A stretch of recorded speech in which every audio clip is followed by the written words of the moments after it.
Pindah ibu kota itu bukan untuk siapa-siapa, tapi untuk Indonesia. Bukan untuk Jokowi juga. Apa kabar IKN? Selama undang-undangnya masih berlaku, dan selama itu pula kita harus mewujudkan. Tapi wajar nggak sih Pak, masyarakat masih menyimpan keraguan? Ya karena elitnya juga masih ragu. Tegas saja. Kalau memang tidak setuju, ya cabut undang-undangnya. Berani apa tidak? Apa beda ibu kota negara dengan ibu kota politik? Ya, tolong dijelaskan. Dalam pembentukan undang-undang itu sendiri tidak ada proyek? Proyek apa, Mbak?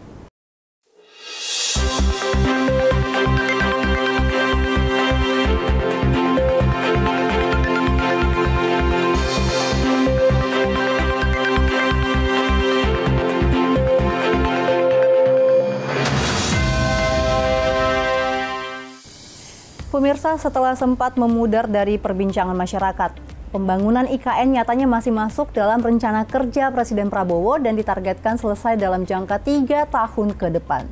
Lantas kita akan bahas pada Kabar Nusantara episode kali ini, sudah sejauh apa nih progres pembangunan Ibu Kota Nusantara. Bersama dengan Wakil Ketua Komisi 2 DPR RI dari fraksi Golkar, Bapak Zulfikar Arsosadikin. Ya, terima kasih Bapak sudah meluangkan waktu. Saya juga terima kasih sudah diberi kesempatan untuk bicara di TV Parlemen. Ya, dan kita melihat Bapak sangat aktif ya untuk membahas soal dengan aspirasi terkait dengan pembangunan IKN ini di Komisi 2. Pada saat rapat aja. Nah, tentu kita kunjungan di lapangan tentu juga dong Pak. Nah, kita pengen lihat nih, setelah sempat memudar dari perbincangan, sebenarnya masyarakat... Apa yang memudar? Iya, sempat menghilang nih Pak dari peredaran. Padahal jalan terus itu IKN. Tetap jalan. Ya, cuman seperti kita lihat di pidato dari Presiden Prabowo di DPR RI, tidak ada disebutkan terkait dengan IKN. Walaupun sebenarnya Pak Basuki menyebut sekian lama waktu untuk, sekian sempit waktu untuk menyampaikan pidato, mungkin IKN tidak sempat untuk disebutkan. Nah, bukan berarti tidak jalan lah. Betul. Nah, dari hasil pengawasan Komisi 2 nih Pak, apa kabar IKN? Sekarang begini Mbak Elisa ya. Mbak Elisa, kita ini bernegara berpemerintahan. Bernegara berpemerintah itu bagi saya itu berkonstitusi dan berperaturan perundang-undangan. IKN itu sudah ada dalam keputusan kita ya, melalui Undang-Undang 3 2022 dan Undang-Undang 21 perubahan pertama 2023 ya. Bahwa kita ini mau pindah ibu kota negara dan dinyatakan pindahnya itu ke Kalimantan Timur yang sekarang disebut sebagai ibu kota Nusantara. Dan ibu kota Nusantara itu jelas di undang-undang itu berkedudukan sebagai ibu kota negara. Oke. Berarti sama seperti DKI Jakarta, ya, sama, hanya pindah saja, pindah. Nah, itu sudah menjadi komitmen kita, ya, karena itu masuk dalam keputusan kita melalui undang-undang. Ya, maka selama undang-undangnya masih berlangsung, dia ada gitu. Ya selama itu pula kita harus menjalankan dan selama itu pula kita harus mewujudkan. Ya.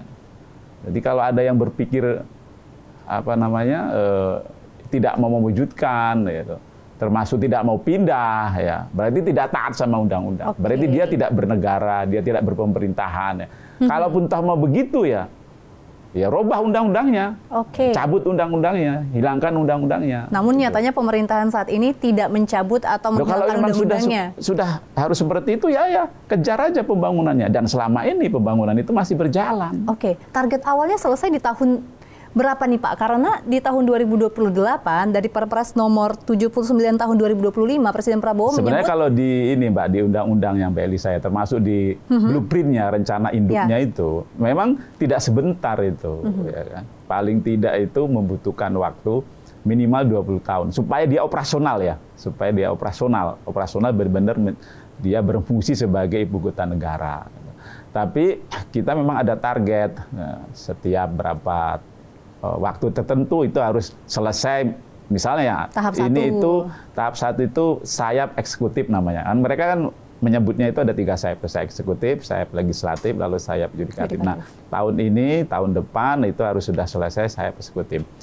Bahkan tahun depan sudah dimulai itu sayap legislatif dan sayap yudikatif, sehingga tahun 2028 itu semua sudah selesai. Nah, sembari itu berjalan menyelesaikan, kita juga harus sudah menyiapkan pindah ya, para ASN kita ini, baik PNS maupun P3, semuanya ya yang dulunya di pusat Jakarta ini, ya di DKI Jakarta ya ke sana. Dan sekarang sudah ada juga yang pindah, terutama yang membantu pembangunan. Oh, IKN ya Pak. Nah ini disebutkan di Perpres nomor 79 tahun 2025, ibu kota IKN akan menjadi ibu kota politik. Maksudnya apa Pak? Perpres itu judulnya itu pemutakhiran rencana kerja pemerintah tahun 2025. Nah, kalimat itu adanya di halaman 65, ya, di lampiran. Saya juga nggak tahu itu maksud pembuat Perpres itu apa dengan menyatakan bahwa mewujudkan IKN menjadi ibu kota politik di tahun 2028. Nah, itu perlu ada penjelasan nih ke publik. Siapa yang buat Perpres itu ya? Paling kan istana lah, Mensesnek atau Menseskap kalau dulu ya, di antara itulah itu, atau KSP bertiga itu kalau ini Perpres ya. Apa maksud ibu kota politik itu? Sebab di undang-undang yang tadi saya sebutkan, Undang-Undang 3 2022 dan Undang-Undang 21 2023, ibu kota Nusantara itu berkedudukan sebagai ibu kota negara. Apa beda ibu kota negara dengan ibu kota politik? Ya, tolong dijelaskan. Nah kalau saya baca nih Pak, supaya publik tidak makin ragu ini. Betul.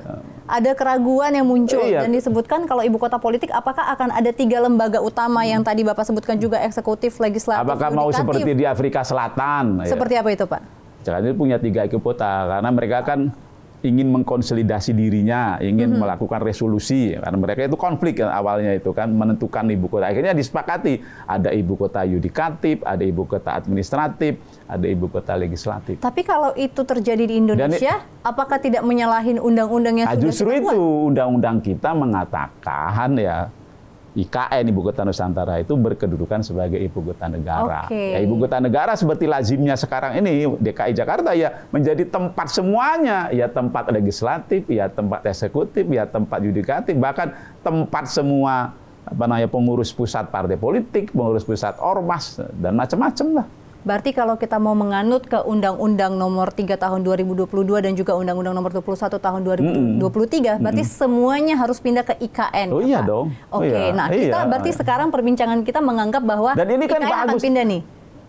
IKN itu sudah pindah, ya, tapi kan belum resmi operasional. Di undang-undang itu kalau mau resmi operasional nunggu perpresnya. Ya.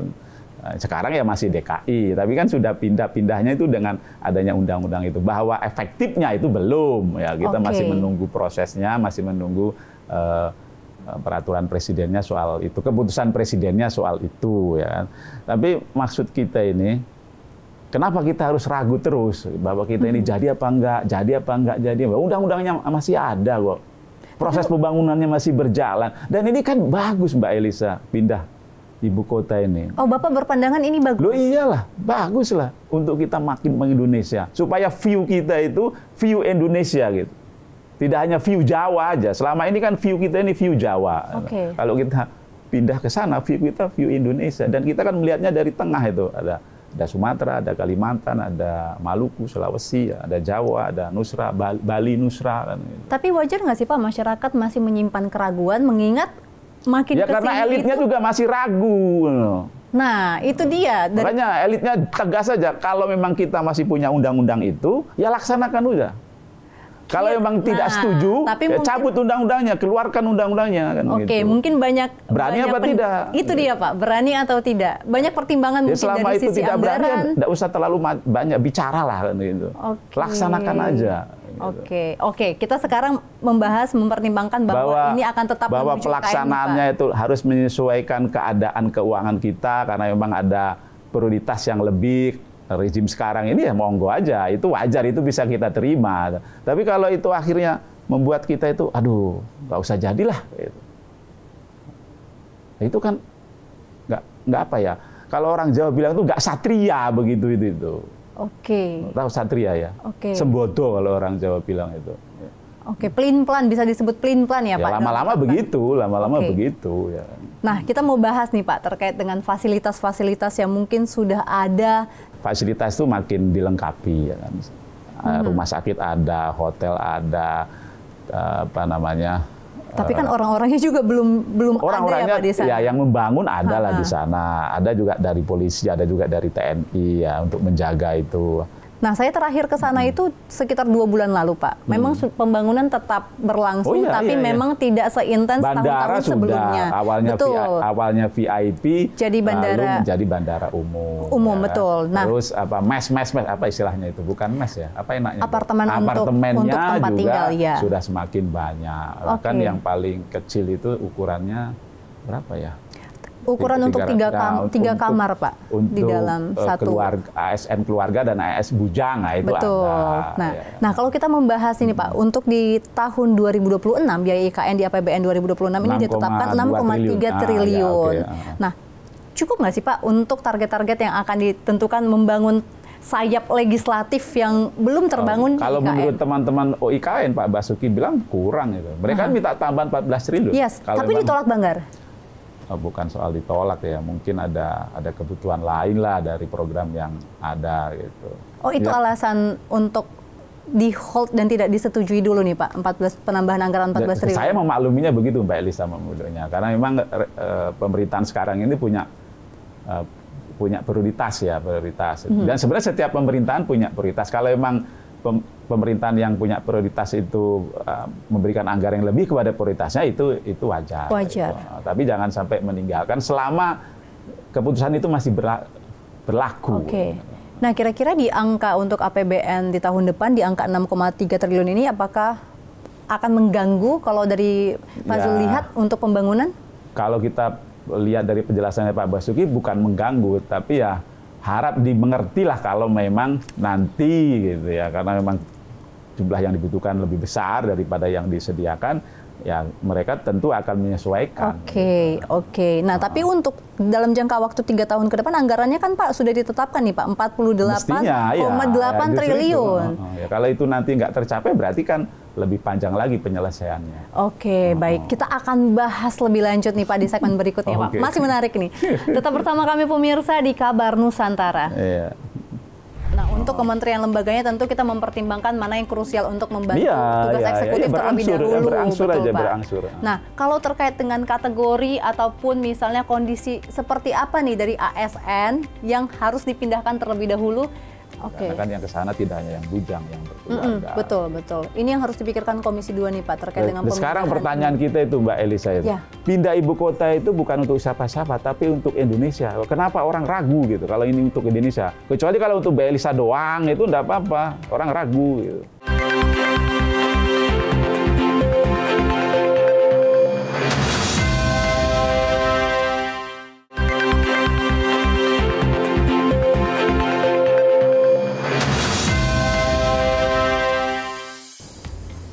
Anda kembali menyaksikan Kabar Nusantara pemirsa, dan dengan target pemerintah untuk memindahkan IKN dalam 3 tahun ke depan, ini juga tentu mempertimbangkan bagaimana ASN untuk mempersiapkan SDM di IKN. Nah, kita akan bahas terkait dengan hal itu, tapi mungkin Pak sedikit dulu mundur terkait dengan anggaran. Nah, kalau untuk IKN ini, apakah nanti akan sepenuhnya dari APBN ataukah ada sumber-sumber lainnya Pak untuk membantu? Sebenarnya di undang-undang juga tidak harus dari APBN, ya public private partnership bisa, KPP bisa, investasi bisa, dan itu sudah dicoba semuanya oleh otorita IKN ya. Dan menurut saya ada langkah maju karena banyak investasi yang sudah, KPPU yang sudah, lalu PPP yang sudah, gitu, tinggal ditingkatkan aja, dan silakan aja mereka terus melaksanakan pembangunan sesuai dengan rencana yang sudah kita tetapkan. Makin banyak melibatkan pihak, terutama yang dari sana, termasuk juga makin menginformasikanlah kepada publik apa yang mereka kerjakan. Dan menurut saya mereka juga melakukan itu. Mereka bahkan mengundang banyak kelompok-kelompok masyarakat untuk hadir di IKN, membuat acara di IKN untuk meyakinkan bahwa memang kita ini jadi pindah ibu kota negara itu. Tapi kapan? Ya kalau soal kapannya tergantung pembiayaannya, tergantung pelaksanaan, tergantung komitmennya kita juga, terutama komitmen elit itu. Kalau menurut Bapak jangka waktu paling lama untuk realisasi IKN ini kira-kira berapa tahun ke depan, Pak? Kalau emang kita sungguh-sungguh ya, mungkin 10 tahun ya, berarti 2034 kita sudah efektif lah itu. Itu udah jangka waktu paling logis? ya paling logis lah menurut saya, realistis lah ya, ya walaupun realistis. Di dalam rencana induknya itu, di dalam blueprintnya itu minimal 20 tahun ya. Tapi kalau kita bisa mempercepat dan itu bisa sebenarnya, itu wajar lah 10 tahun itu. Nah rata-rata emang banyak negara itu pindah ibu kota itu ya waktu yang dibutuhkan untuk efektif ya 10 tahun. Nah dengan durasi mungkin 10 tahun ke depan, apakah pemerintah sudah menetapkan kalkulasi hitung-hitungan anggaran yang kita siapkan, baik dari APBN maupun dari tadi ada KPBU dan juga investor swasta dan BUMN nih Pak? Sudahkah membuat keputusan yang bijak untuk perhitungan ini atau malah jadi beban fiskal kita untuk masa yang jangka panjang? Gini, sebenarnya kan pemerintah sudah menunjukkan itikat itu, otorita terus berjalan, anggaran juga sudah diberikan. Tapi kita harus meyakinkan lagi, jangan sampai istilahnya itu ya, otorita IKN itu harus menengadahkan tangan betul-betul itu. Padahal kan itu sudah menjadi komitmen kita. Soal pengalian anggaran, bahasa kita ya, walaupun ada yang bilang pemangkasan, itu kan bisa juga dilakukan ya oleh pemerintah kita itu. Karena anggaran kita ini kan sebenarnya besar. Ya, anggaran kita ini kan besar. Itu kan tinggal mana sih yang harus kita sisir agar kita punya anggaran lebih untuk pembangunan IKN. Kan bisa sebenarnya itu. Bisa. Ada program-program, ada kebijakan-kebijakan yang bisa lah kita dalami, lalu kita kasih tambah lebih besar kepada IKN. Berarti misalnya begini, dana yang dikasih ke Danantara. Ya kan? Itu kan banyak. Ya kan? Sudah sejauh mana sekarang ini implementasi dari dana yang dihimpun itu? Baik. Nah, kita mau hilirisasi katakanlah dengan itu ya kan. Tapi langkah untuk menuju ke sana mana? Hilirisasi itu kan sebenarnya industrialisasi ya. Kata lain dari industrialisasi itu kan ya membangun manufaktur yang memang sesuai dengan potensi yang kita miliki, yang bisa kita membuat punya daya saing di mata dunia. Kita masuk ke dalam rantai pasok lah, kita apapun ya, energi, pangan, teknologi, telekomunikasi, macam-macam lah gitu. Berarti bisa kita sebut soal anggaran sebenarnya bisa, ini kan pemerintah bisa nih Pak. Bisa. Memang di Undang-Undang Keuangan Negara itu presiden itu pasal 6 itu punya tanggung jawab pengelolaan keuangan negara. Tapi kan ternyata kalau presiden mau bisa. Berarti tinggal will-nya nih untuk mewujudkan justru itu. Secara definitif pindah ke IKN. Bisa disisir lagi anggaran-anggaran itu yang ada, bisa ya kan mana. Yang penting kan bukan untuk memperkaya diri anggaran itu kan, bukan untuk kita kasih untuk kroni-kroni kita gitu, seperti yang lewat-lewat. Memang benar-benar kita pakai untuk menjalankan program demi mewujudkan apa yang sudah kita ucapkan gitu, baik melalui yang sudah kita tetapkan, baik melalui rencana pembangunan jangka panjang nasional, rencana pembangunan jangka menengah, rencana kerja pemerintah, termasuk visi-misi presiden. Baik, nah untuk terkait dengan itu clear nih Pak. Terkait dengan persiapan SDM-nya tentu ada pemindahan ASN dalam harus, maka itu nih. kita minta terakhir di Komisi 2, mulailah sekarang itu bertahap ya, apa yang dibutuhkan di sana. Selama ini kan yang ikut membangun, tapi kan yang sudah dibangun itu harus dipelihara, harus digunakan, seberapapun digunakannya. Nah, kalau untuk itu berarti kan perlu nambah ASN-nya, ya, mana dari kementerian lembaga mana yang perlu ke sana. Ini regulasinya sudah ada belum, Pak? Sudah. Undang-undang itu kan sudah ada rencana, ada lampirannya itu. Sudah. Nah, apa kategori? Tinggal Kemenpan RB ya kan, sama Kemendagri ya, termasuk BKN gitu, termasuk Bappenas itu merencanakan lebih baik lagi lah, tahap demi tahap. Tahun 2025 berapa, tahun 2026 berapa, lalu dari kementerian lembaga mana saja. Seperti itu. Nah, untuk kementerian lembaganya tentu kita mempertimbangkan mana yang krusial untuk membantu tugas eksekutif terlebih dahulu. Berangsur. Nah, kalau terkait dengan kategori ataupun misalnya kondisi seperti apa nih dari ASN yang harus dipindahkan terlebih dahulu ke IKN itu, apakah sudah ada perinciannya, Pak? Mereka sudah.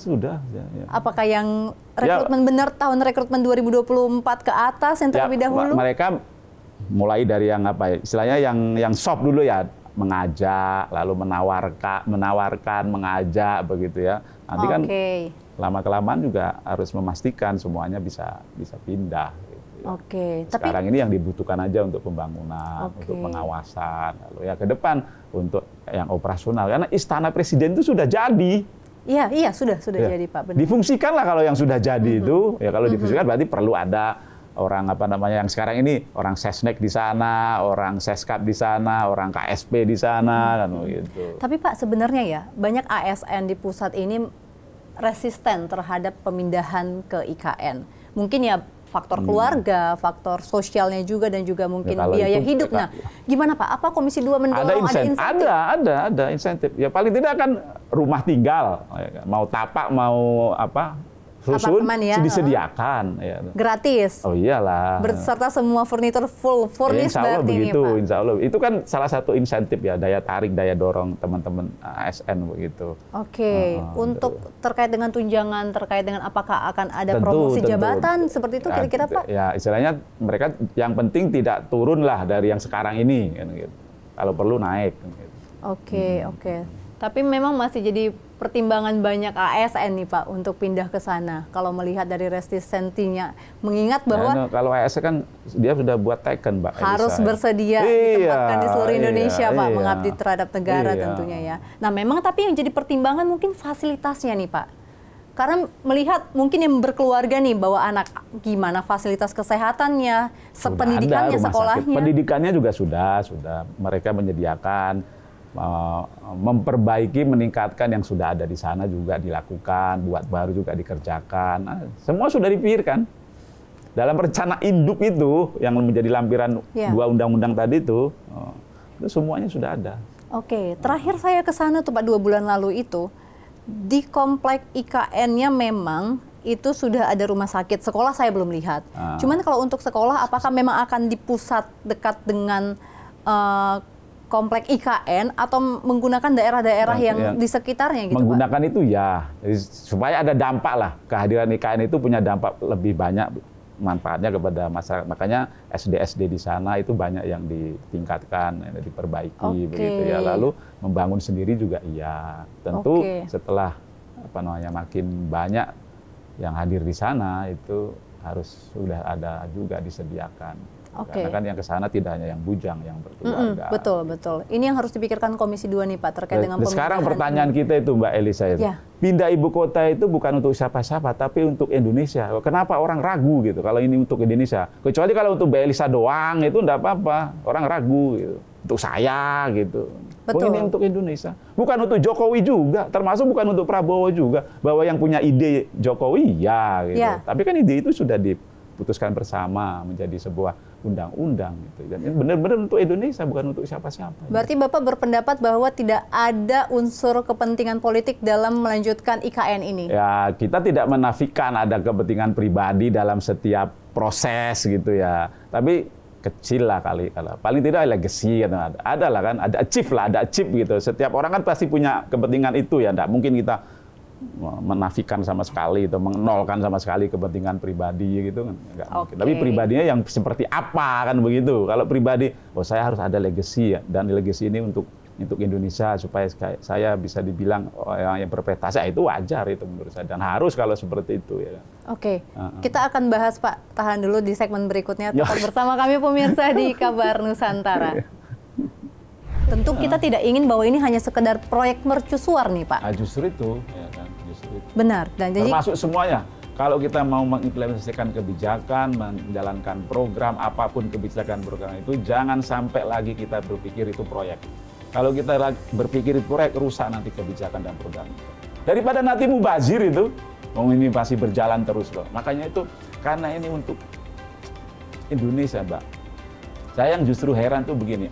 Adalah ide itu keluar dari orang Jawa, coba Mbak.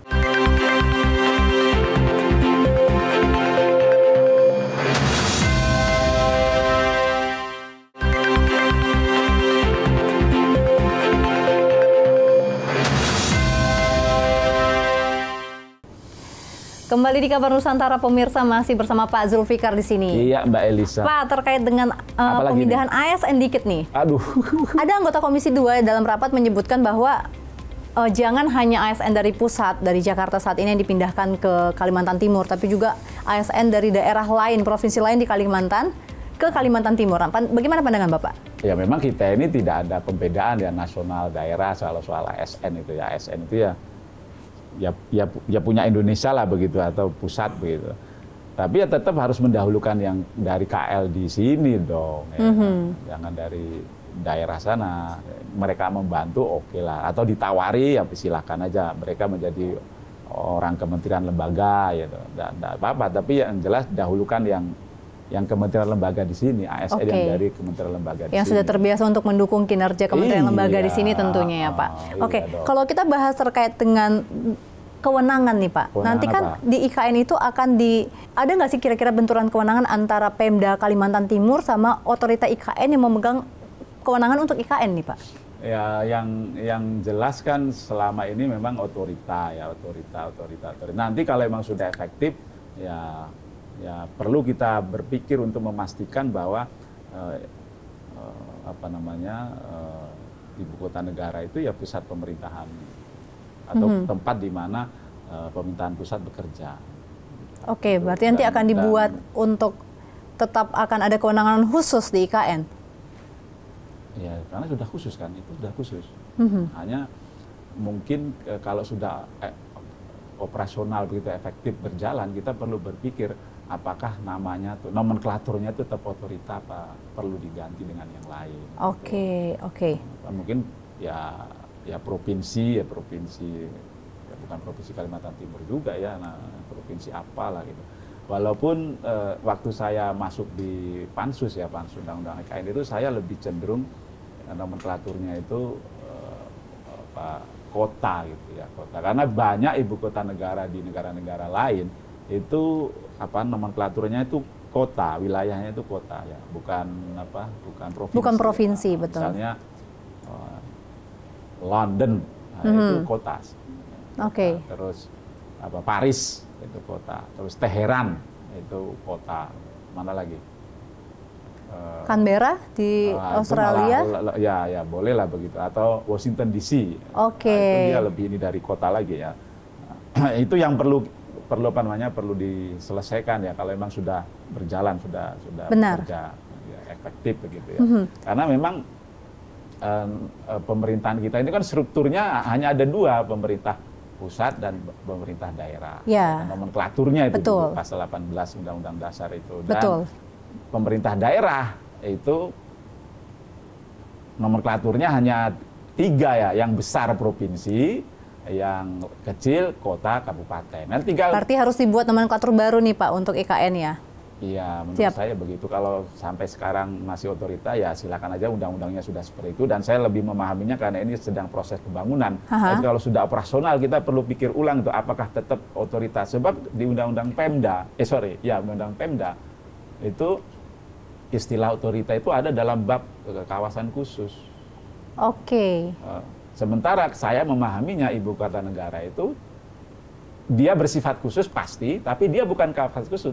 Dia adalah pusat pemerintahan. Oke, nah karena ini kalau kita menyangkut dengan perspektif demokrasi dan hak politik warga nih Pak, karena kan untuk kepala otorita IKN itu kan ditunjuk oleh presiden langsung. Justru itu undang-undangnya seperti itu saya bisa memahami karena memang ini kan harus cepat ya, harus ada pemutus tunggal lah misalnya begitu ya. Karena ini dalam proses pembangunan. Tidak apa-apa ini otorita, makanya masih kawasan khusus juga nggak apa-apa, tapi ke depan kalau dia sudah efektif kita perlu pikir ulang tuh nomenklaturnya itu apa. Kalau saya sih nomenklaturnya ya bisa provinsi, di situ juga sebenarnya sudah disebutkan bisa kota, kalau kabupaten nggak mungkin ya, provinsi, tapi dia bersifat khusus ya. Karena apa? Karena sekali lagi ibu kota negara itu tempatnya pemerintahan pusat pemerintahan. Baik, ditargetkan akan selesai dalam jangka waktu 3 tahun ke depan. Gimana nih Pak pengawasan Komisi 2 setiap tahapnya untuk melihat bahwa pembangunannya sesuai dengan progres? Kita selalu minta ya kan, ada ya melalui rapat tentu ya. Terus kita juga melibatkan masyarakat agar pembangunannya itu ya 1 sesuai dengan rencananya, 2 juga benar-benar dilaksanakan dengan baik begitu ya, makin banyak melibatkan pihak-pihak yang memang punya kompetensi di situ dan tidak ada abuse lah. Benar. Dan sampai sekarang sih termasuk yang tidak terdengar ya abuse dalam pembangunan itu saya lihat ya. Mungkin ya BPKP atau BPK lebih bisa sering-sering ke sana. Karena kan seperti tadi Bapak sebut bahwa ini adalah untuk masyarakat Indonesia ya. Tentu kita tidak ingin bahwa ini hanya sekedar proyek mercusuar nih Pak. Nah, justru itu ya kan, justru itu. Benar. Dan jadi termasuk semuanya. Kalau kita mau mengimplementasikan kebijakan, menjalankan program, apapun kebijakan program itu, jangan sampai lagi kita berpikir itu proyek. Kalau kita berpikir itu proyek, rusak nanti kebijakan dan program itu. Tahu maksudnya berpikir proyek itu? Seperti apa tuh Pak? Ada kepentingan-kepentingan tertentu? Hanya untuk dirinya, hanya untuk kroninya, hanya untuk cari duit, hanya untuk dapat duit gitu aja, itu berpikir proyek gitu. Nah, Komisi 2 memastikan itu bukan proyek? Bagaimana Pak? Nah, itu undang-undang, kalau sudah undang-undang kan kebijakan negara berarti namanya. Kalau sudah kebijakan negara, siapapun harus melaksanakan itu. Apakah dalam perjalanan itu ketika ada orang yang ragu, justru heran itu, kenapa ragu? Dalam pembentukan undang-undang itu sendiri tidak ada proyek? Proyek apa, Mbak? Tidak ada berarti Pak? Tidak ada toh. Oke. Itu kan bagus tuh, disampaikannya waktu itu bagus melalui sidang ya waktu itu sidang izin ya, mengeluarkan ide itu lalu diterima ya, bahwa ada politik dalam arti itu dukungan politik, iya pasti setiap ide kan perlu ada dukungan politiknya. Berarti fix ini Pak IKN akan kita lanjut dan selesai dalam 10 tahun. Terus berlanjut, ini jalan anggarannya ada ya kan, pembangunannya berlangsung. Walaupun anggarannya mengecil nih Pak di tahun depan dibandingkan 2025 dan 2024 nih Pak. Itu kita bisa maklum ya kan, hanya saja mestinya bisa juga kita memberikan lebih itu. Ya, kan seperti yang sudah kita bahas ya. Political will ya. Kalau kita punya mau ya kan, apa yang nggak bisa kita lakukan. Pertanyaannya mau apa enggak gitu. Betul. Nah, terakhir nih Pak, mungkin dari Bapak sendiri Pak Zul, untuk pemerintah dan juga siapapun yang akan menjalankan pembangunan IKN ini ke depan terus berjalan supaya tidak ada tendensi politik dan proyek di dalamnya Pak. Ya ayo kita awasi bersama-sama ya. Habis itu ya ayo kita jalankan betul, nggak usah ragu lah. Pindah itu ya pindah, undang-undangnya ada. Kalau memang kita ingin tidak jadi, ya cabut itu, keluarkan undang-undangnya. Itu dari sekarang. Dari sekarang. Gitu. Ngapain nunggu-nunggu lebih lama lagi ya Pak? Daripada nanti mubazir itu, ini pasti berjalan terus kok. Makanya itu karena ini untuk Indonesia, Mbak. Saya yang justru heran tuh begini, adalah ide itu keluar dari orang Jawa coba Mbak. Ini bukan saya mau mau apa namanya itu, mau memecah belah atau mau rasis atau mau sara gitu enggak gitu. Nah, kalau menurut antropologi ya, psikologi gitu ya, mestinya ya yang bisa punya ide pindah ibu kota itu orang luar Jawa. Kalau orang Jawa kan udah nyaman Jakarta sebagai ibu kota. Tapi kenapa ini justru orang Jawa gitu? Mungkin hanya untuk menimbulkan legasi seperti tadi Bapak sebut. Legasinya untuk siapa? Bukan untuk dirinya. Dia udah selesai kan. Berarti kan memang untuk Indonesia, untuk makin kita itu Indonesia, untuk view kita itu bahwa Indonesia itu ya ada Sumatera, ada Kalimantan, ada Sulawesi, ada Papua, ada Bali, ada Nusra. Baik. Tidak hanya Jawa saja. Kalau sudah seperti itu, maka kan kita akan memikirkan baik. Semua kan. Berarti sudah sepatutnya mengurangi ketimpangan. Betul. Kan, gitu. Berarti sudah sepatutnya seluruh masyarakat Indonesia berpikir bahwa tidak ada proyek dalam pembangunan IKN dan ini adalah untuk kepentingan seluruh masyarakat Indonesia, Pak Zul. Elit yang harus meyakinkan itu. Kita elit semua. Tentu kita berharap Komisi 2 nih Pak melakukan pengawasan juga ke depannya Pak supaya semuanya bisa berjalan dengan lancar dan sesuai dengan cita-cita kita nih Pak. Saya undang-undang. Pak Zul, ini akhir bincang-bincang kita Pak pada kesempatan ini. Terima kasih. Mudah-mudahan ada gunanya ini. Betul, tentu berguna bagi semua pemirsa dari TV Parlemen yang menonton ya Pak. Terima kasih Pak sudah meluangkan waktu. Semoga tidak jera kami undang kembali di Kabar Nusantara. Mudah-mudahan nggak kapok juga ngundang saya ya. Tentu tidak Pak. Menarik ini pembicaraan kita daging semua nih. Menarik. Benar, menarik. Dan pemirsa, tentu Anda juga dapat tulis di kolom komentar kira-kira kita akan bahas topik apa lagi nih untuk episode selanjutnya. Mungkin juga dengan Pak Zulfikar nanti Anda bisa tulis juga di kolom komentar. Dan sekian dari kami pada episode kali ini. Saya Elisa Purba pamit undur diri dan sampai jumpa.